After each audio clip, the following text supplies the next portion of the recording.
Hey, Margie here with Grain Free Mama's Healthy Diet, Healthy Life. This is episode 3. I'm changing from day numbers to episode numbers in case I don't get them out every day because sometimes life happens. So, how to make elderberry syrup. So, get yourself a cup of dried elderberries, put it in with 3 cups of water, bring it to a boil, and then boil it for 30 to 45 minutes. It'll cook down, the liquid will cook down. Just stir it up, don't be alarmed. Elderberry syrup is super good for our immunity, but a teaspoon a day, no more than that.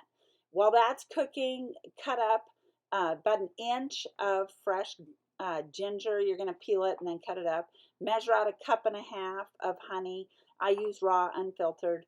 And then also get your cinnamon out there. Get that cinnamon ready to go. That's ready. Actually, making elderberry syrup is actually pretty simple, but if you buy it in the store, it's super expensive.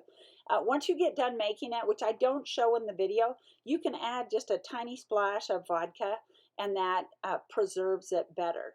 So I do that, but make sure that you choose actually, let me go back to this. So now I'm just gonna, it's all cooked. I put it all in a like a little screen there, and I've got to just push and push and push and just shove down on those berries and get the liquid out. So that's what I'm doing there. Make sure that if you are celiac, gluten intolerant, also make sure that you're careful about the type of alcohol you use. Vodka used to be typically made with potatoes, but now can be made with grains too. So make sure you know your source.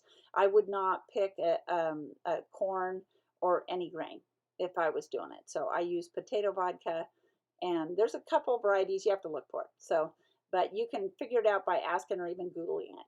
So once you get done straining it out, you're going to add the cinnamon, the ginger, and the honey. If it's really thick, and which mine was here, it's just a little bit thick because it wasn't quite hot enough to melt. Put it back on the oven, on the stove, and warm it up. You don't want to boil it, but you want to warm it up so that enough so that as you stir it, you can see that it's fully mixed up. If you don't do that and you make your elderberry syrup and you put it in the fridge, the honey will go to the bottom and it gets really slimy and gooey, and it tastes like your elderberry syrup went bad. It's a little nasty, not gonna lie. So make sure you mix it up good. Add your splash of vodka if you want that for a preservative. It doesn't have to be that much. A splash is a little thing. It's not like, like a splash like you're doing a bomb in a pool. So just a little tiny bit. We'll do that.